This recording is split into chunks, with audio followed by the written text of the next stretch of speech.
secara meningkat di atas 38 derajat Celcius.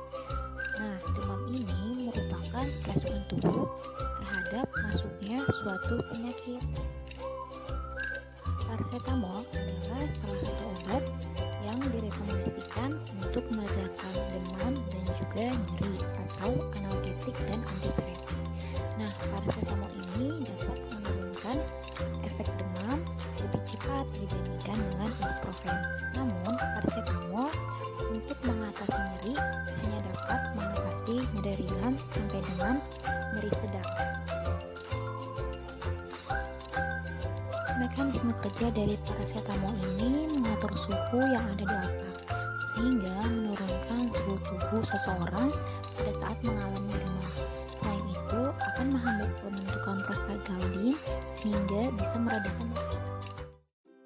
Berikut merupakan interaksi paracetamol. Yang pertama, paracetamol berinteraksi dengan alkohol yang menyebabkan kerusakan hati. Yang kedua, peningkatan risiko terjadinya pendarahan jika digunakan bersamaan dengan warfarin. Ketiga, peningkatan risiko terjadinya kerusakan hati jika digunakan dengan isoniazid.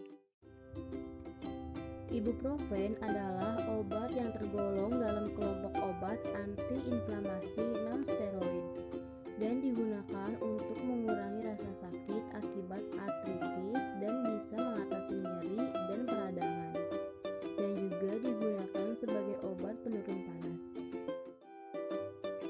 Ibuprofen mulai memiliki efek sekitar 30-60 menit setelah dikonsumsi. Pada orang dewasa, ibuprofen memiliki kadar tertinggi dalam tubuh 2 jam setelah dikonsumsi untuk tablet, 62 menit untuk tablet kimia, dan 47 menit untuk ibuprofen yang berbentuk sirup. Mekanisme kerja ibuprofen. Ibuprofen bekerja dengan cara menghalangi tubuh memproduksi prostaglandin, yaitu senyawa yang menyebabkan peradangan dan rasa sakit. Prostaglandin adalah zat dengan struktur kimia yang menyerupai hormon. Peran prostaglandin terbilang penting karena dibutuhkan dalam sistem reproduksi serta proses penyembuhan luka. Secara alami, tubuh akan memproduksi prostaglandin ketika dibutuhkan. Interaksi obat ibuprofen. Yang pertama, ibuprofen berinteraksi dengan alkohol bisa menyebabkan peningkatan resiko efek samping seperti ulkus, septikum, dan perforasi saluran cerna. Yang kedua, penggunaan ibuprofen bersama dengan obat quinolone seperti levofloxacin dan ciprofloxacin akan menyebabkan terjadinya peningkatan resiko efek samping. Dan yang ketiga, mengonsumsi ibuprofen bersama dengan dexamethasone dapat memicu terjadinya efek samping seperti perdarahan pada saluran pencernaan.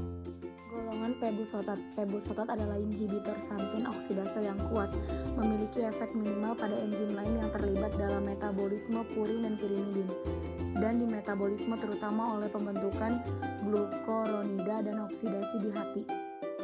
Mekanisme kerja. Sebuah santin oksidase penghambat sepenuhnya menghambat aktivitas enzim santin oksidase dengan menghalangi pengikatan substrat dan menghambat bentuk santin oksidase, teroksidasi dan direduksi. Aktivitas enzim lain dalam sintesis dan metabolisme purin dan pirimidin pada konsentrasi terapeutik dipengaruhi oleh kurang dari 4%. Interaksi pebusotat. Obat substrat santin oksidase berinteraksi dengan azathioprine, mercaptopurin, dan tiopilin yang menyebabkan peningkatan konsentrasi plasma obat ini. Migrain merupakan salah satu nyeri kepala yang berdenyut di satu sisi kepala. Migrain ditandai dengan nyeri kepala berulang dengan intensitas nyeri ringan hingga berat. Obat pencegah dan peredam nyeri yang dapat membantu mengatasi sakit kepala migrain yaitu aspirin. Karena aspirin merupakan obat yang digunakan sebagai peredam nyeri akut dan bisa dikonsumsi tanpa resep dokter. Aspirin efektif dalam mengurangi sakit kepala seperti migrain. Kisaran dosis yang digunakan antara 650 mg dan 1000 mg. Selain aspirin, adapun kafein yang digunakan dengan dosis 25 sampai 100 mg, dan juga ada ibuprofen yang dapat digunakan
interaksi kafein. Yang pertama, tembakau dapat menginduksi metabolisme kafein yang dimana dapat mengurangi konsentrasi plasma dalam darah.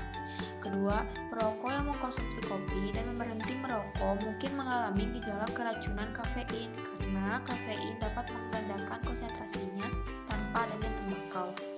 Ketiga, konsentrasi kafein dapat meningkat dengan penghambatan metabolismenya yang dapat terjadi pada akhir kehamilan, wanita hamil dengan penyakit hati, obesitas pada beberapa makanan dan alkohol, serta penggunaan beberapa obat-obatan seperti fluconazole, ketoconazole, diltiazem, peramil,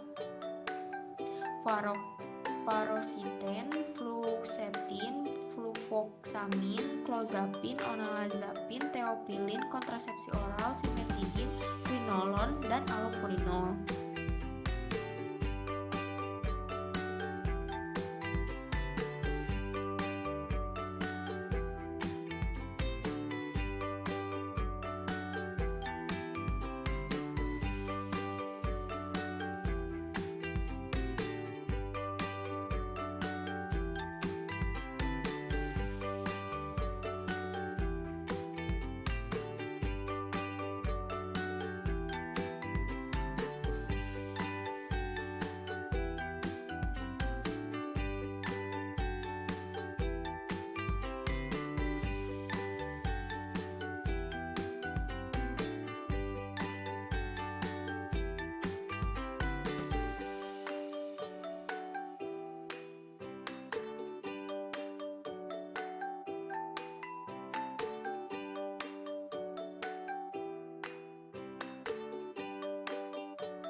Selanjutnya ada mekanisme kerja. Mekanisme kerja ibuprofen sebagai antipiretik terdiri dari dua aksi, yaitu mengendalikan produksi leukosit derivat interleukin dan komponen peptida lainnya dari pirogen endogen, dan menginhibisi secara langsung produksi pirogen endogen atau interleukin prostaglandin E2 yang diinduksi oleh hipotalamus.